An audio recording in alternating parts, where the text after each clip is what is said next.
Soyez bénis, bienvenue à chacun dans la maison du Seigneur. Amen. Dans ce dimanche de Pentecôte, nous voulons ouvrir la parole de Dieu. Amen. On a passé des moments bénis avec les jeunes. Les jeunes, est-ce que vous êtes là? Oui. Alléluia. Ils étaient plus bouillants dans le zénith. Ouais, on les a vus transformés. Amen. Donc gardez ce feu. Amen. Sur la dernière prière de Marie, lorsqu'elle priait, elle a parlé du feu. Et c'est de cela que j'aimerais vous parler ce matin aussi. Amen. J'ai intitulé cette pensée, et ça va s'afficher « Ranime le feu de l'autel pour vivre le réveil ». Amen. Ce dimanche de Pentecôte, je ne vais pas enseigner, mais j'aimerais vous apporter cette parole comme une exhortation, comme on veut vraiment ce matin vivre un culte de puissance. Amen. Où le Saint-Esprit va se manifester au milieu de nous. Amen. Est-ce que vous le croyez? Amen. Et on va laisser la place au Saint-Esprit de pouvoir le faire. Amen. Dans 2 Timothée au chapitre 1er et à partir du verset 6, voici ce que la parole de Dieu déclare. C'est pourquoi je t'exhorte à ranimer le don de Dieu que tu as reçu par l'imposition des mains. Et nous disons Amen. Il est écrit aussi dans le livre des Actes des Apôtres au chapitre 2 à partir du verset 1er, vous connaissez fort bien. Les disciples étaient 120, ils étaient réunis dans un même lieu, c'était la chambre haute et la parole de Dieu déclare le jour de la Pentecôte. Ils étaient tous ensemble dans le même lieu, tout à coup. Il vint du ciel un bruit comme celui d'un vent impétueux. Et il remplit toute la maison où ils étaient assis. Des langues semblables à des langues de feu leur apparurent séparées les unes des autres et se posèrent sur chacun d'eux. Et ils furent tous remplis du Saint-Esprit et se mirent à parler en d'autres langues selon que l'Esprit leur donnait de s'exprimer. Et nous disons Amen. Je commence mon sermon de ce matin par vous raconter une histoire. Cette histoire se passe en 1949. Certains vont dire « Oh, c'est vieux ça !» Ben oui, il y a eu un avant toi.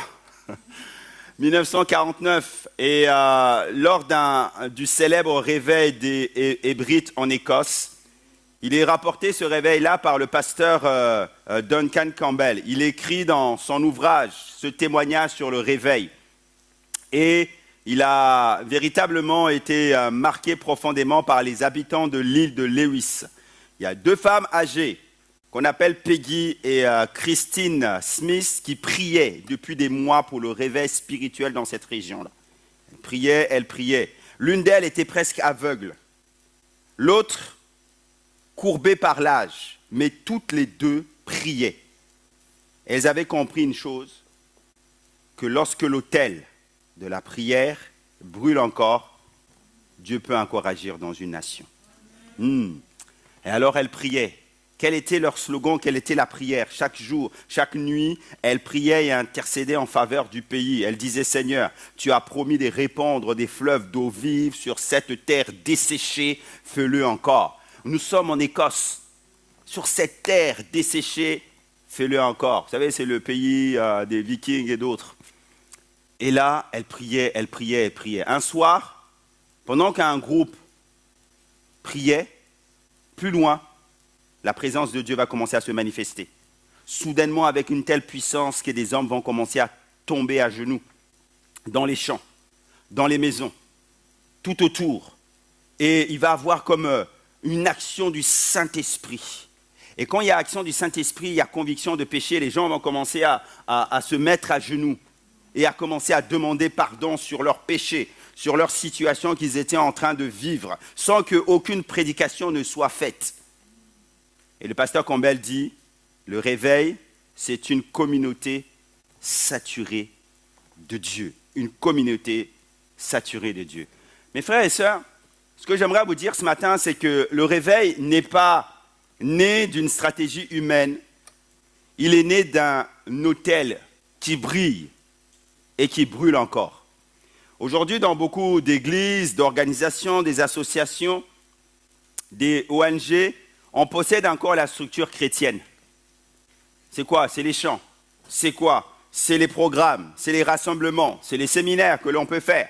C'est des activités religieuses qui sont là. Mais Dieu ne cherche pas seulement les activités, il cherche un feu au-dedans de nous. Il cherche un feu au-dedans de nous. Et c'est ça l'essentiel. Paul va dire à Timothée, ranime le don de Dieu qui est en toi. Et ce matin, je dis à quelqu'un, ranime le don de Dieu que Dieu a mis en toi. Le mot ranimer dans le grec, c'est anazopuren. Anazopuren, le don que tu as reçu de Dieu. Ranime-le, ranime-le. Alors que Paul est en train de dire ça à Timothée, nous allons le voir, c'est que ce feu-là, il doit être rallumé. Paul dit à Timothée, ravive les braises. Parce que quand les braises sont encore là, ça veut dire que le feu n'est pas très loin. Ranime les braises. Souffle sur les flammes. Et quelqu'un doit souffler sur les flammes ce matin. Et la conclusion, c'est que Paul reconnaît que s'il faut ranimer le don, c'est que le feu a diminué. Et Dieu veut parler à son peuple ce matin de raviver la braise, de raviver le feu. J'aimerais partager 3 points avec vous ce matin et mon premier point, c'est celui-ci, c'est que le feu spirituel peut s'affaiblir. Le feu spirituel peut s'affaiblir. Il ne suffit pas d'avoir été rempli, baptisé du Saint-Esprit à un moment donné. Il ne suffit pas d'avoir seulement reçu Christ à un moment donné et dire « Oh là, c'est fini, c'est terminé ». Il faut que le feu soit chaque jour ranimé, ranimé. Il faut que ce feu-là soit en nous. Dans le contexte de 2 Timothée au chapitre 1er, 1:6, il est question de cette seconde à Timothée où Paul va décrire quelque chose de poignant en même temps parce que le contexte de ce récit est celui-ci. Il écrit probablement dans sa seconde captivité sous l'empereur Néron. Et cette lettre-là est considérée comme l'une des derniers écrits de Paul avant son martyre. Ce qui donne un caractère assez spécial, assez poignant, assez solennel à cette lettre. Pourquoi ? Parce que les dernières volontés d'un homme, les dernières paroles d'un homme sont importantes. Et Paul écrit en réalité à Timothée, son fils spirituel qu'il a engendré dans la foi. Ce fils spirituel qu'il a formé en tant que responsable dans le ministère. Et il dit à un moment donné, le moment de mon départ est proche. Vous irez lire ça dans 2 Timothée 4:6. Timothée, lui, à ce moment-là, il dirigeait l'église d'Éphèse, une communauté qui était confrontée à des faux docteurs, à des persécutions, à des tensions spirituelles en son sein. Et là, Paul dit, ranime le don. Timothée traversait une période difficile, une période de fatigue, une période de crainte, une période de découragement dans son service avec Dieu. Peut-être que quelqu'un traverse cette période-là. Et Paul vient et dit à Timothée, ranime le don que tu as reçu par imposition des mains. Par imposition des mains. L'expression ranime le don indique que le feu spirituel de Timothée n'était pas totalement éteint, mais qu'il avait besoin d'être ravivé. Ravivé. Et ce matin, j'aimerais parler à tous ceux qui ont laissé le feu s'éteindre petit à petit. Ravive le feu. Le feu. Donc le contexte de 2 Timothée est celui d'un appel urgent à retrouver le feu spirituel, à retrouver la puissance du Saint-Esprit, à continuer fidèlement l'œuvre malgré les difficultés. Malgré les difficultés. La première chose que je partage avec vous dans ce premier point, c'est celui-ci, c'est que Timothée était oint, mais il était fatigué. Il était oint, mais il était fatigué. Timothée n'était pas un homme sans Dieu comme probablement nous le sommes ce matin. Il connaissait son Seigneur, il servait même Dieu. Il était disciple, il était prédicateur de la parole de Dieu, il était responsable, il était spirituel, il était porteur d'un don de Christ, selon Éphésiens 4. À chacun, la manifestation de la grâce a été donnée selon la mesure du don de Christ. Il a été donné les uns comme apôtres, vous connaissez les prophètes et ainsi de suite, comme évangélistes, et comme pasteurs et comme docteurs. Il avait ce don, le don de Christ en lui. Mais pourtant, Paul dit, ranime le don de Dieu que toi tu as reçu. Préparant ce message, j'avais une parole à libérer pour quelqu'un. Et la parole de Dieu parle dans ton cœur et le Seigneur te dit ce matin, comme un avertissement, jeune homme, jeune femme, ranime le don que tu as reçu. Ces derniers temps, tu as absorbé pas tellement de choses. Ces derniers temps, tu vis comme la situation de Timothée qui était un jeune. Il y a trop de choses qui sont autour de toi et qui s'emparent de toi. Lorsque tu viens à l'église, tu as plus cette soif. Lorsque dans les moments de prière que tu peux avoir, tu as du mal à entrer dans la présence de Dieu, le Seigneur te dit, ranime le don. Parce que là, tu es en danger. Il n'y a plus cette lueur qui était en toi autrefois, qui brûlait en toi. Tu sembles vide, tu sembles absent. Dieu te dit, ranime le don. Ranime le don. Parce que tu es dans une situation inconfortable. Il y a trop d'éléments qui ont pris la place dans ta vie. Et le Seigneur te dit, ranime le don. Ce que Timothée nous apprend, c'est qu'il est possible d'être appelé et être affaibli à un moment donné. Il est possible d'être au oint de Dieu, appelé, choisi de Dieu et être découragé. Il est possible de servir Dieu, mais en perdant, mes frères et sœurs, progressivement le feu intérieur. Tu le sers,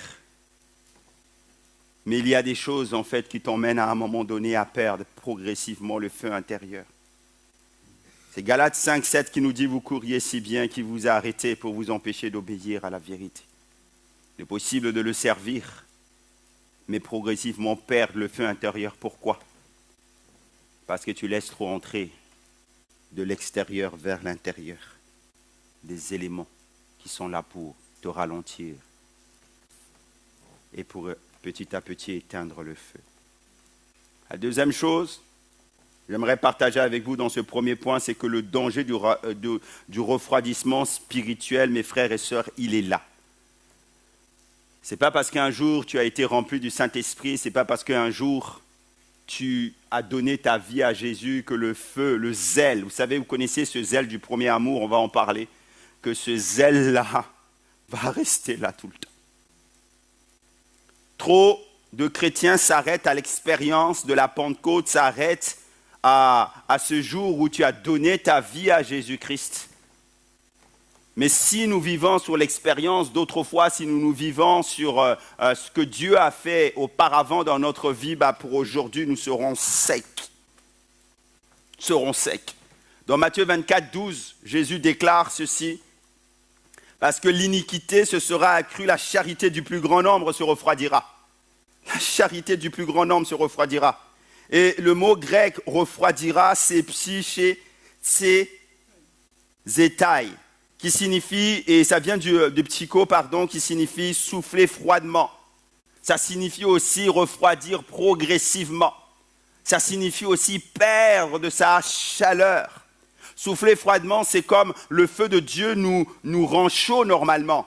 Mais quand le vent froid vient en nous, dans notre vie spirituelle, à un moment donné, va se glacer. Le souffle froid, ça représente les tensions professionnelles que nous pouvons vivre.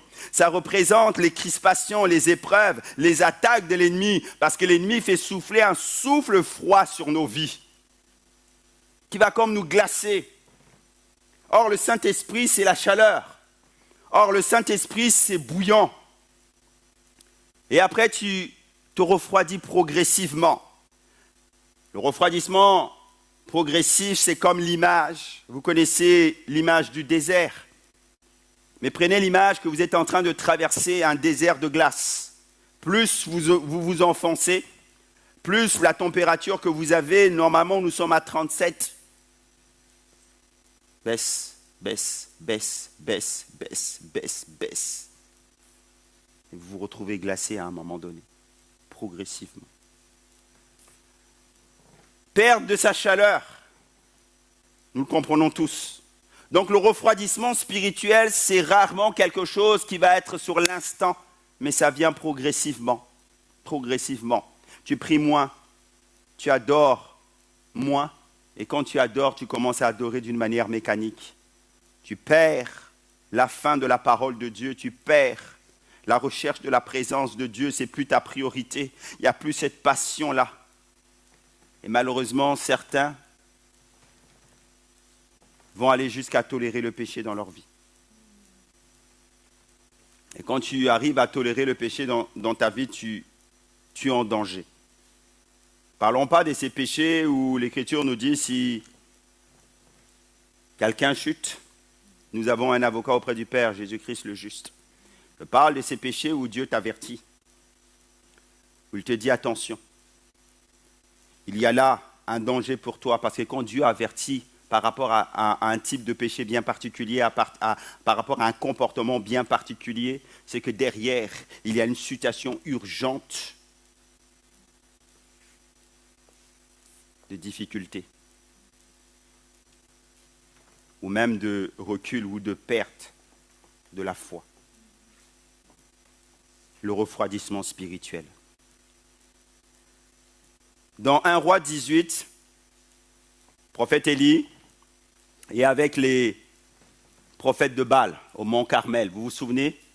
Vous irez lire l'histoire, on n'a pas le temps de lire tous ces textes-là ce matin. Il fait une grande action, le feu descend du ciel, on reviendra après sur ce texte-là. Mais suite à cela, mes frères et sœurs, il se retrouve découragé et il s'en va dans le désert. À cause de quoi? À cause d'une parole. Parole d'une femme, vous vous souvenez? Qui voulait sa tête. L'homme de Dieu est effrayé, il s'en va. Pour vous dire que même les hommes de Dieu qui font tomber le feu du ciel peuvent à un moment donné traverser des saisons d'épuisement et être amenés à un refroidissement spirituel. Et Élie se retrouve découragé, il s'en va au torrent et Dieu prend soin de lui, vous connaissez l'histoire. Mais le fait ce matin, c'est de vous dire que lorsque nous vivons des moments de visitation du Saint-Esprit, lorsque nous vivons des bénédictions de Dieu, lorsque Dieu fait des percées dans notre vie, lorsque nous vivons de ces percées, lorsque la grâce de Dieu vient, j'aimerais dire au peuple de Dieu, l'ennemi n'est jamais trop loin pour créer le refroidissement spirituel dans nos vies. Jeunes, vous qui avez été à Écho, gardez ce que vous avez reçu. On a été sur la montagne, mais le plus difficile, c'est de revenir dans la vallée. Parce qu'il n'y a plus les 9000 qui te portent. Il n'y a plus ces chants, telle une chorale, il n'y a plus la présence de Dieu. C'est tellement doux pour des frères et des sœurs de demeurer ensemble. Il y a quelque chose d'extraordinaire qui se passe à ce moment-là. Mais lorsque tu te retrouves dans ton quotidien, dans ta chambre, lorsque tu te retrouves en allant à l'université, en allant à ton boulot, en vivant toute cette opposition-là, tu peux te retrouver dans la même situation qu'Élie, alors que tu as été sur la montagne. Comprenez ce que je dis ce matin? Que celui qui est en haut prenne garde de tomber. Si Élie a fui, s'il a été découragé, l'Écriture nous dit que Élie était un homme de la même nature que nous. Alléluia. Dans le livre de la Révélation, Apocalypse au chapitre 2, l'église, il est question de l'église d'Éphèse. La caractéristique de cette église, c'est qu'elle travaillait beaucoup, mais elle avait perdu son premier amour. Le travail demeurait, le feu avait diminué. Pourtant, Jésus parle à cette église en disant, église, vous êtes actifs, vous êtes fidèles dans le service, vous travaillez beaucoup. Vous persévérez dans les épreuves, vous combattez les faux enseignements. Mais extérieurement, cette église-là, elle était belle. C'était une église qui avançait, c'est une église qui était spirituellement forte. Mais pourtant, Jésus va venir adresser un reproche à cette église en disant, vous avez abandonné votre premier amour. Ça veut dire que le feu n'y est plus. C'est-à-dire qu'elle travaillait mécaniquement. Ça veut dire qu'elle faisait des choses, mais elle ne voyait plus la personne de Jésus dans ce qu'elle faisait. Ça veut dire elle entreprenait des choses, elle faisait des choses, elle était dans l'activisme. Mais à chaque fois qu'elle faisait ces choses-là, il n'y avait plus l'intimité avec Dieu. Il n'y avait plus la connexion avec Dieu. Il n'y avait plus la recherche de Jésus. Jésus n'était plus le moteur, l'essentiel de ce qu'il faisait. Et nous pouvons perdre le feu du premier amour. On peut venir dans ce lieu-là et y servir. Mais alors qu'on va servir, il y a un détachement entre ce que nous sommes en train de faire et la présence de Dieu. Le feu n'y est plus. va simplement allumer l'ordinateur et on va projeter les choses.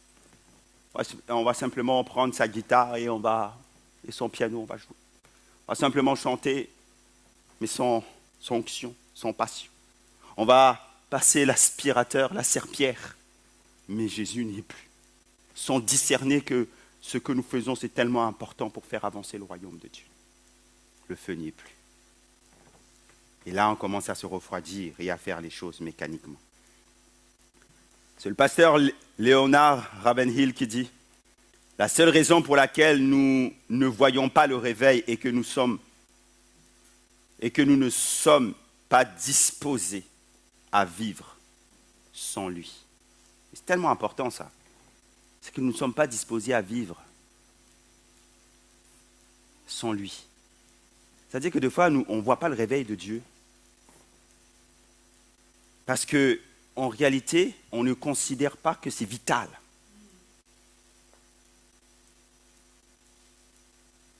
Hier, nous avions une discussion avec les leaders. Je leur faisais comprendre que, à travers de la discussion, c'est que souvent le Seigneur arrête certaines choses dans notre vie. Si nous parlons de multiplication du peuple de Dieu ici, le Seigneur, des fois, il arrête certains processus. Pourquoi ? Parce que nous ne sommes pas prêts à vivre le réveil. Quelquefois, en fait, c'est intentionnel. C'est dans notre esprit et dans notre cœur. Si ton cœur n'est pas assez grand pour accueillir ton frère, ta sœur, l'huile du Saint-Esprit ne peut pas couler dans ta vie. Et Dieu n'enverra pas. Si ton cœur ne s'ouvre pas sur la multitude, si tu n'aimes pas les âmes, le Seigneur ne te les enverra pas. Si tu n'as même pas l'idée, écoutez, et c'est très sérieux ce que nous parlons ce matin, tu n'as même pas l'idée en fait de qu'une autre personne vienne te déranger dans ton confort, tu n'es pas prêt à vivre le réveil. Je vais encore plus loin, et là ça s'adresse à chacun d'entre nous. Si, comment je pourrais dire ça ? Si tu ne considères même pas que ta présence dans un lieu, dans une réunion, à l'église, fait la différence pour quelqu'un, tu n'es pas prêt à vivre le réveil. Est-ce que tu sais que ta présence dans ce lieu encourage ton frère, ta sœur et la personne qui vient de l'extérieur? Est-ce que tu le sais ça? Est-ce que tu prends la mesure de ce fait-là en toi? Ah, mes frères et sœurs, si on prenait la mesure de cela, là, notre évangélisation serait beaucoup plus puissante. Que le feu brûle. Dis à quelqu'un, dis à ton voisin, que le feu brûle en toi. Yes. Hallelujah. Que le feu brûle en toi. Et que Dieu t'amène à corriger certaines choses dans ta vie. Deuxième point que j'aimerais partager avec vous ce matin, c'est celui-ci, c'est que Dieu veut restaurer le zèle spirituel. Dieu veut restaurer le zèle spirituel. Le mot zèle dans la parole de Dieu, et si nous lisons dans Romains 12, à partir du verset 11, il est écrit « Soyez fervents d'esprit ». Le mot fervent là, ça vient du grec « zéontès » qui signifie bouillir, être bouillant, être ardent. L'Écriture est en train de nous dire « Soyez bouillants ». Soyez ardents, soyez remplis de zèle, ne soyez pas froids. Je reprends. Soyez bouillants, soyez brûlants, soyez remplis de zèle. Amen. Ah, il y a quelques-uns qui ont dit Amen. Dieu ne nous appelle pas à une foi glacée, mais il nous appelle à brûler pour lui. Alléluia. Il nous appelle à brûler littéralement pour lui. C'est comme les supporters lorsqu'ils vont, très prochainement il y aura la finale de la Ligue des Champions. Lorsqu'ils vont aller là, dans la semaine, peut-être que vous les voyez, ils sont autres. Et quand ils arrivent au stade, ils sont transformés. C'est la même chose que j'ai vu à Echo. Quand j'ai regardé certains jeunes, j'ai dit oui. J'ai raconté ça à Ketli. J'ai dit waouh, ils sont transformés par la présence de Dieu. Mais ça, là, ça doit être à tous les jours. Tous les jours, tu dois être bouillon. Bouillon de la présence de Dieu. Amen. Prenons l'exemple d'un couple, par exemple. Il y a une différence entre vivre ensemble par habitude et s'aimer avec passion. Hein? Et s'aimer avec passion. Un mari peut continuer à rentrer à la maison, payer les factures, accomplir ses devoirs, tout en ayant un cœur devenu froid envers son épouse.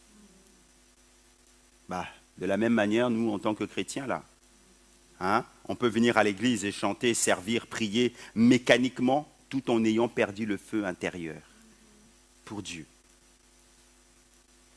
Dis à quelqu'un que ça ne t'arrive pas. Amen. Que ça ne t'arrive pas. Que ça ne m'arrive pas. Et dis ça maintenant à toi-même. Oui.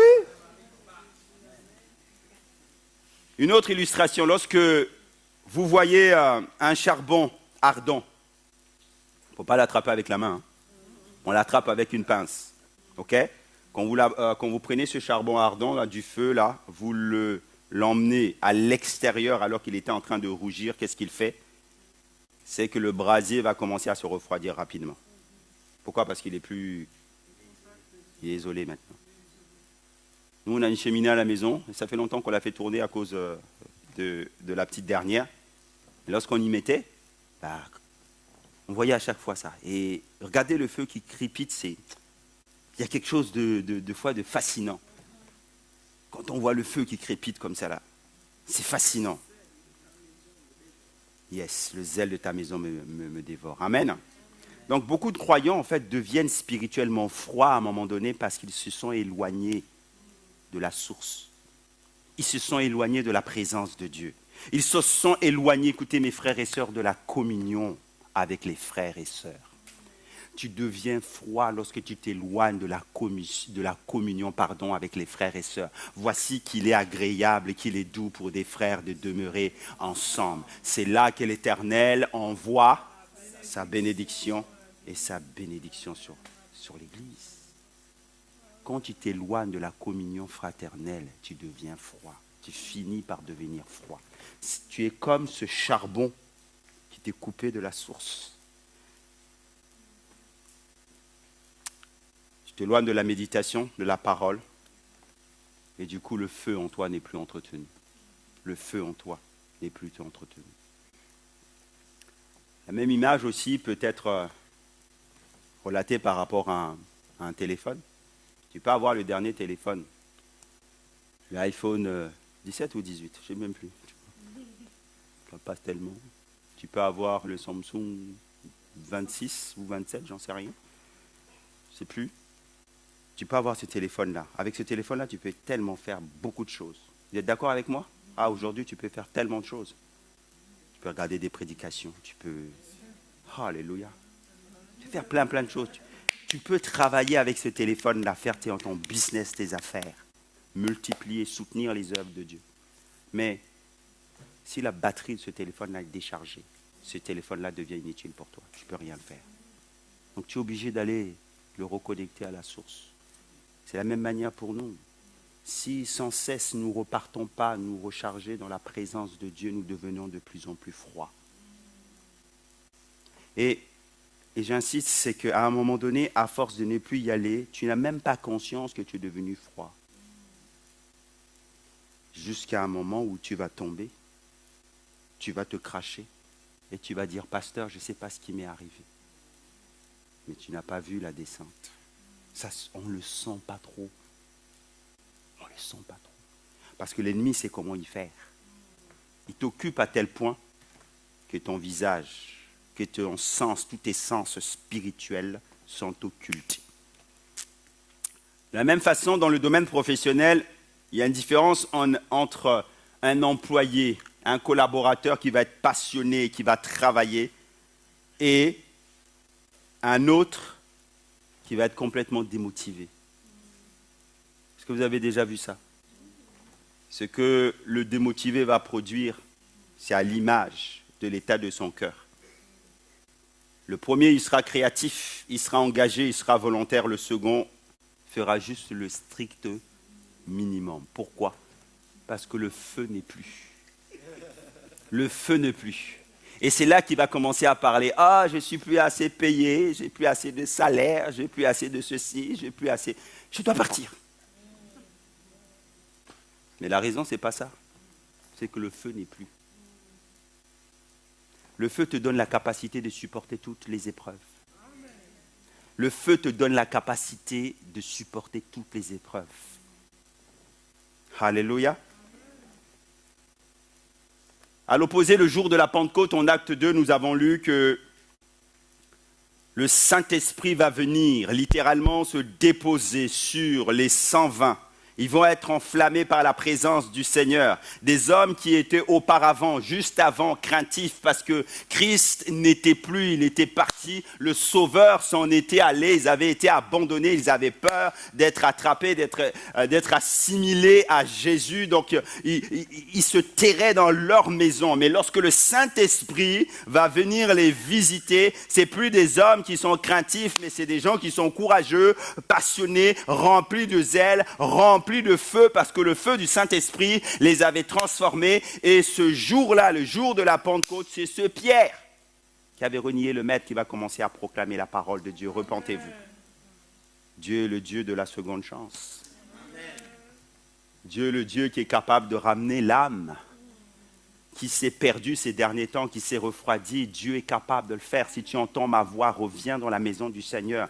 Voici qu'il est doux, qu'il est agréable pour des frères de demeurer ensemble. Demeurer ensemble. Le réveil, mes frères et sœurs, j'aimerais vous dire que ça commence toujours, et c'est mon point B, par un autel. Ça commence toujours par un autel. Laissez-moi vous ramener encore au Mont Carmel. Nous sommes en 1 Roi 18 et Élie répare d'abord l'autel avant que le feu tombe du ciel. Il est question de l'opposition entre les forces du bien et les forces du mal, entre la présence du Seigneur représentée par Élie et les prophètes de Baal. Et le monde dans lequel nous vivons, il y a sans cesse cette opposition-là, entre vous et ceux du dehors. Entre l'ennemi, qui est le puissant, qui est la puissance, le prince de la puissance de l'air, et nous, qui sommes les fils et les filles du roi des rois. Élie va préparer toutes sortes de choses. L'autel va restaurer l'autel avant que le feu tombe du ciel. Et l'ordre est tellement important parce que ce que Élie va faire ce jour-là, il va dire à Israël qui était dans un état spirituellement lamentable. Leur cœur s'était refroidi. Ils s'étaient éloignés de Dieu. L'idolâtrie avait pris place dans leur vie. Ils s'étaient arrêtés avec Dieu. Et pour confronter la puissance de l'ennemi, la puissance de Satan, la puissance des entités démoniaques et sataniques qui s'opposent à notre progression, Élie va lancer un défi au prophète de Baal qui était là. Le Dieu qui répondra par le feu, ça sera lui, le seul Dieu. Et comment Élie commence? Il commence d'abord, premièrement, à restaurer l'autel. Ensuite, il va déposer le sacrifice. Et ensuite, le feu va descendre du ciel. Et j'aimerais vous l'expliquer maintenant, cet ordre-là, que Élie, le prophète, va faire ce jour-là. Ce que cet ordre-là nous apprend, c'est qu'il y a un principe spirituel fondamental. C'est qu'avant que le feu puisse tomber sur nos vies, là, l'autel doit être restauré. Avant que nous soyons embrasés, il faut que l'autel soit restauré. Le peuple était sous la domination d'Akab qui les emmenait à faire toutes sortes de choses qui étaient mauvaises. Il y avait dans leur cœur et comme dans tout Israël comme des ruines, des lieux d'idolâtrie. Et Élie va commencer d'abord à réparer l'autel qui avait été brisé. Il va prendre les 12 pierres qui symbolisent, qui représentent les 12 tribus d'Israël. Et cela montre que Dieu veut d'abord restaurer quoi là? La communion? Il veut restaurer quoi? L'alliance? Il veut restaurer quoi? Les lois de Dieu, la parole dans ta vie. Et surtout, il veut restaurer le cœur du peuple qui était allé vers d'autres dieux. Élie va d'abord restaurer cet autel-là. Et ensuite, après avoir restauré l'autel, qu'est-ce qu'il fait? Il met le sacrifice. Le sacrifice, c'est quoi? Ça symbolise, mon frère, ma soeur, ta consécration. Ça symbolise, mon frère, ma sœur, ton abandon à Dieu comme l'offrande totale de ta vie.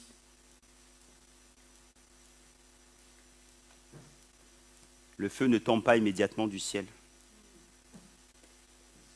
Élie a d'abord préparé le sacrifice. Spirituellement, ça veut dire que Dieu cherche d'abord, mes frères et sœurs, des vies offertes entièrement à lui, afin que le feu descende du ciel.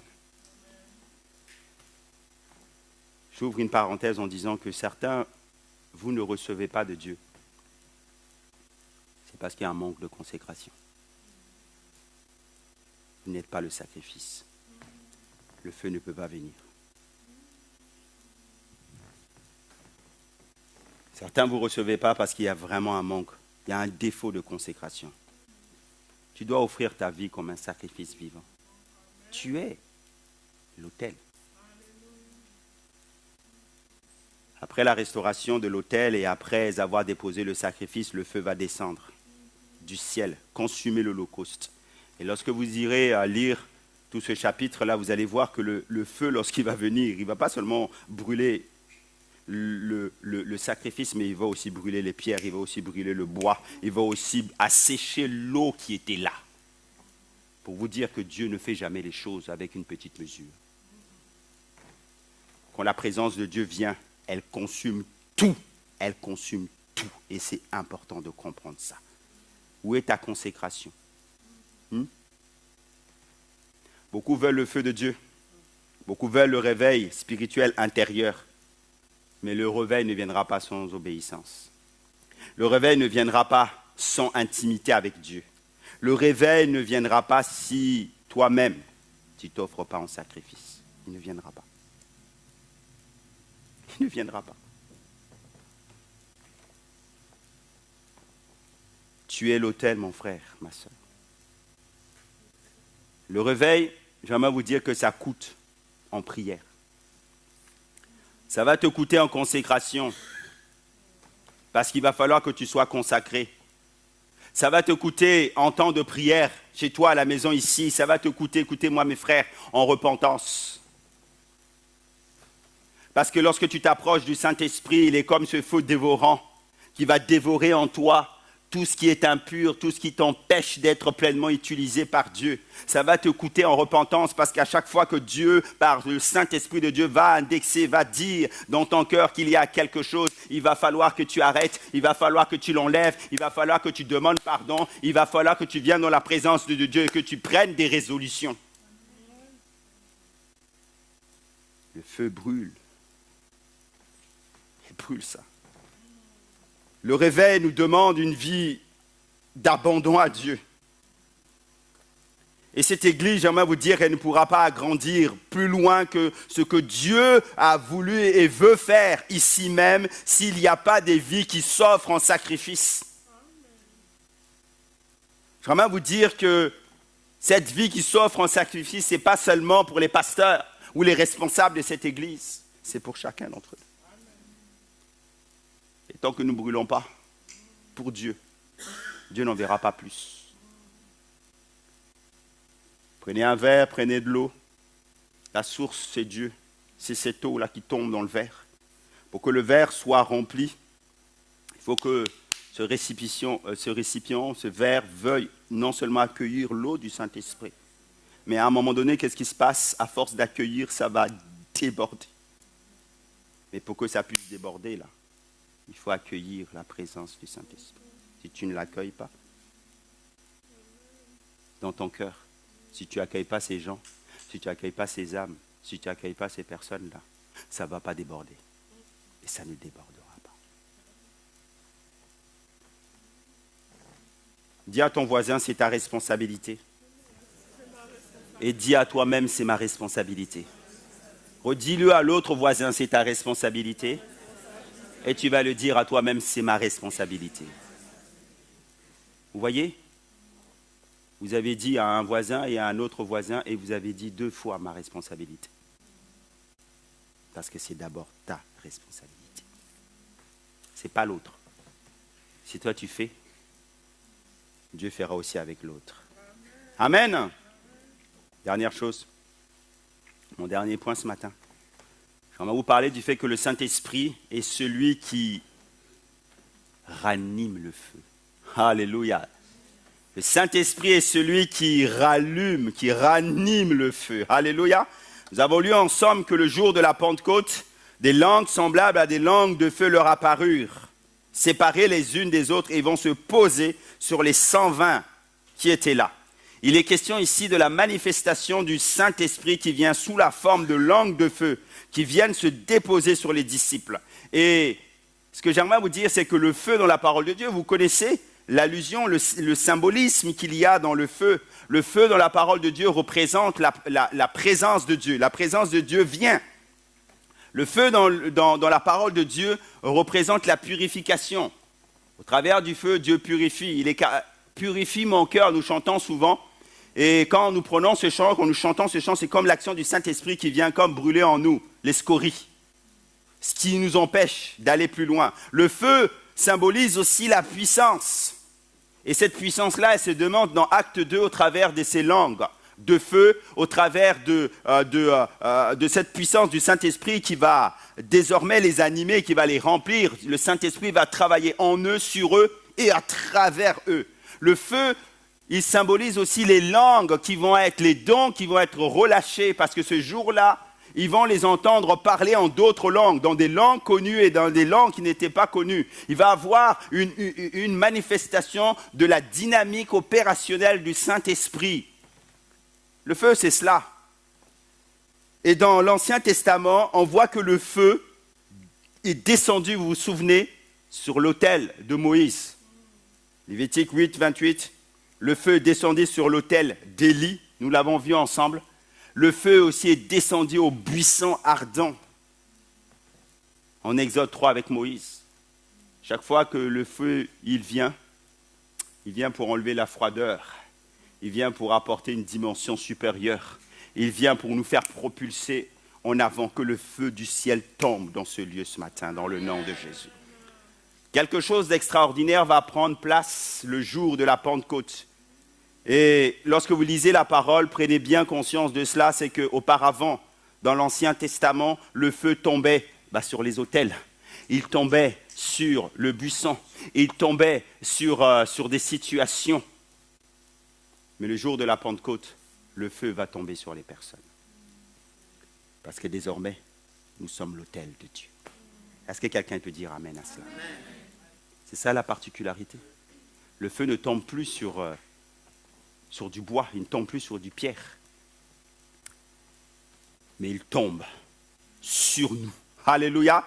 Dis à ton voisin, le feu va tomber sur toi maintenant. Alléluia. Amen. Le mot esprit, c'est roi en hébreu et pneuma en grec, il signifie souffle, vent, respiration. Souffle, vent, respiration.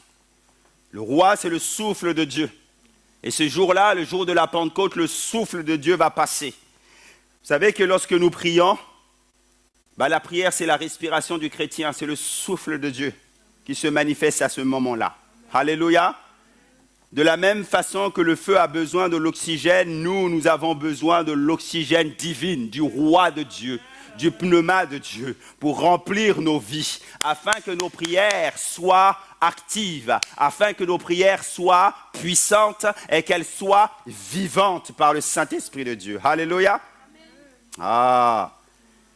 Le réveil n'est pas produit par l'émotion, il n'est pas produit par une belle musique, non. Il n'est pas produit par des beaux programmes, non. Il n'est pas produit par des méthodes humaines. Le réveil est produit par le souffle du Saint-Esprit qui vient brûler un autel vivant que nous sommes. Le réveil est produit par le souffle du Saint-Esprit qui vient brûler l'autel vivant que nous sommes. Est-ce qu'on peut dire amen à cela? C'est cela. La question pour nous, est-ce que nous voulons que le vent du Saint-Esprit, que le feu du Saint-Esprit vienne souffler en nous? Que ce feu-là vienne brûler en nous tout ce qui nous empêche d'aller beaucoup plus loin.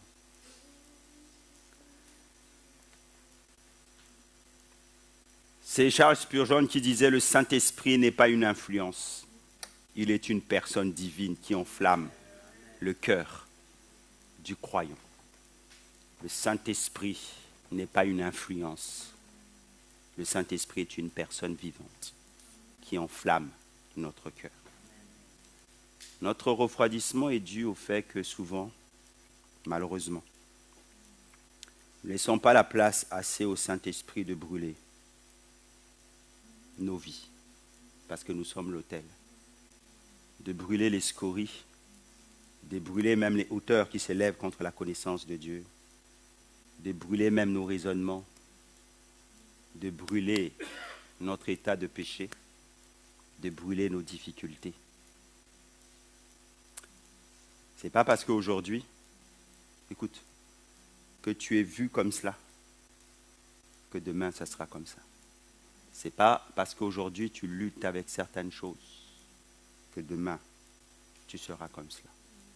Parce que lorsque le feu descend du ciel et brûle l'autel, brûle le sacrifice, ça change, ça déborde et la présence de Dieu te rend capable.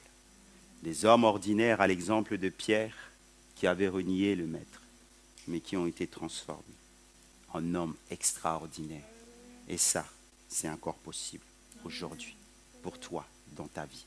Je prie maintenant pour que chacun d'entre nous, le feu du réveil rallume, que celui qui s'est éloigné de Dieu, que celui dont la braise a commencé à se refroidir, que le feu du Saint-Esprit vienne brûler et te consumer pour t'emmener beaucoup plus loin. J'aimerais inviter les musiciens à venir, nous allons terminer ce matin, et vous inviter à fermer vos yeux. J'aimerais déposer maintenant, à travers du Saint-Esprit de Dieu, dans vos cœurs, quelque chose qui va aller dans l'éternité, qui va aller dans les prochains temps. Parce que les prochains temps, vous le savez, avec moi, sont mauvais. Mais nous croyons dans la puissance de Dieu pour raviver ce qui est mort. Le même feu qui descendit sur le mont Carmel, qui a rempli la chambre haute, qui a transformé les apôtres, peut encore tomber encore aujourd'hui, ce matin. Peut-être que ton autel est négligé. Peut-être que ta patience est affaiblie. Peut-être que ton zèle a diminué. Peut-être que ton cœur s'est refroidi. Mais le Saint-Esprit est capable de souffler de nouveau sur les braises. Et c'est ce que nous allons demander ce matin. Que le Saint-Esprit souffle à nouveau sur les braises. Aujourd'hui, Dieu veut appeler une église à réparer l'autel. Aujourd'hui, ce matin, Dieu veut appeler une église à retrouver sa consécration. Ce matin, Dieu veut appeler une église à rechercher sa présence. Ce matin, Dieu veut appeler une église à vivre un véritable réveil. Ce matin, le Saint-Esprit veut souffler sur les braises. Laisse le Saint-Esprit le faire maintenant. Tu es le sacrifice. Apporte-toi en sacrifice, comme cet autel, agréable à Dieu. Et laisse le Saint-Esprit maintenant souffler sur ta vie. Laisse le Saint-Esprit maintenant aller brûler les braises, afin que les braises rebrûlent à nouveau. Apporte ta vie. Apporte cette froideur. Apporte ces difficultés dans lesquelles tu es, qui t'empêchent d'aller plus loin. Apporte cela. Laisse le Saint-Esprit. Laisse le Saint-Esprit. Laisse le Saint-Esprit.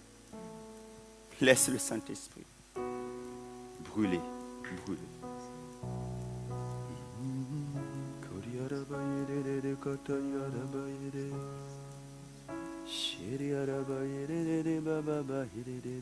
Je monte sur l'autel. Oh yes. Je suis en sacrifice.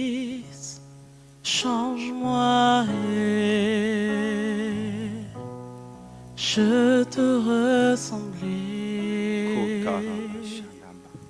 Je monte sur l'autel. Je suis un sacrifice. Commencez à le chanter. Change-moi. C'est une proclamation, c'est une prière. Je veux te ressembler. Vous offrez en sacrifice. Je monte l'autel. sur l'autel. Laissez le feu du Saint-Esprit venir Je maintenant. suis un sacrifice. Brûlez les scories. Change-moi. Il faut que ta vie s'enflamme ce matin. Je veux te ressembler. Oh, je monte sur l'autel. Je suis un sacrifice. Oh yes. Change-moi. Tu peux te lever. Je veux te ressembler. Si tu veux te prosterner, tu peux te prosterner. Je monte tu veux te mettre à genoux, tu peux te sur mettre à genoux. l'autel. Voilà la posture qui te sied Je maintenant. suis un sacrifice. Et nous allons appeler le Saint-Esprit, il est déjà là. Il va brûler, il va changer, il va transformer. Je veux te il va remplir, il va remplir. Il va brûler les scories. Je monte sur l'autel. Je suis un sacrifice. Change-moi. Je veux te ressembler. Je monte sur l'autel. Je suis un sacrifice. Change-moi. Je veux te ressembler. Je monte sur l'autel. Je suis un sacrifice. Oh, Seigneur, dans ce moment, nous voulons, Seigneur, que ta présence Je veux te puisse nous ressembler. inonder. Seigneur, viens brûler en nous toute forme de scorie. Brûle en nous, Seigneur, ce qui nous empêche de brûler pour tout. Que ça soit dans notre mentalité, que ça soit, Seigneur, mon Dieu, dans nos cœurs. Que tout empêchement, Seigneur, oh Dieu de gloire, de laisser la place au Saint-Esprit dans nos vies, oh Dieu de gloire, brûle. Seigneur, je comprends, Seigneur, que je suis le sacrifice. Je comprends, Seigneur, mon Dieu, que tu es l'autel. Ah, désormais, Seigneur, mon Dieu, tu tombes sur nous. Désormais, Seigneur, mon Dieu, c'est toi, Saint-Esprit, qui nous qualifie. Saint-Esprit, j'ai besoin de toi. Saint-Esprit, nous avons besoin de toi. Saint-Esprit, nous avons besoin de toi. Ah, Seigneur, mon Dieu, équipe maintenant à cet instant. Relâche les dons. Relâche les dons. Relâche les dons, Seigneur. Purifie nos cœurs. Purifie nos cœurs.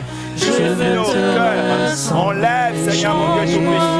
Enlève, Seigneur, mon Dieu, le péché qui nous environne si facilement.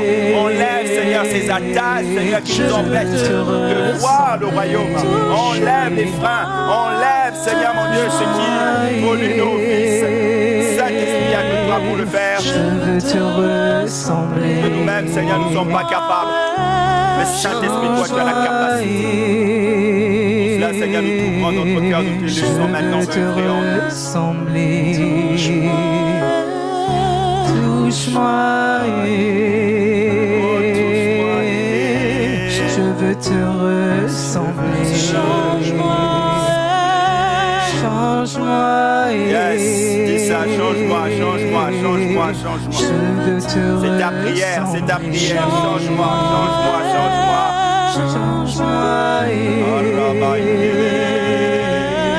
Je veux te ressembler. Certains ont besoin d'aligner leur esprit sur l'esprit de Dieu. Certains ont besoin d'aligner leur mentalité sur la mentalité de Dieu. Saint-Esprit, opère ce shift dans nos vies. Opère ce shift dans nos vies. Là où notre esprit est capturé par des éléments terrestres, par des choses terrestres, par des choses d'ici, Seigneur, libère ces esprits dans le nom de Jésus. Libère, Seigneur, mon Dieu, nos pensées. Saint-Esprit, libère nos vies maintenant. Libère nos vies maintenant. Ah, Seigneur, nous faisons ce shift afin, Seigneur, mon Dieu, de nous focaliser, Seigneur, sur ta personne. Là où, Seigneur, oh Dieu de gloire, les éléments de ce monde ont pris trop de place en nous. Consume-les par le feu maintenant. Consume-les par le feu maintenant. Consume-les par le feu maintenant. Nous te laissons la pleine place. Saint-Esprit, œuvre. Œuvre, Seigneur. Ah oui, que moi je diminue et que toi tu grandisses. Et que je sois taillé à ton image. Que je sois taillé à ton image. Que le moi disparaisse pour laisser place à l'action du Saint-Esprit. Change-moi. Change-nous. Change-moi.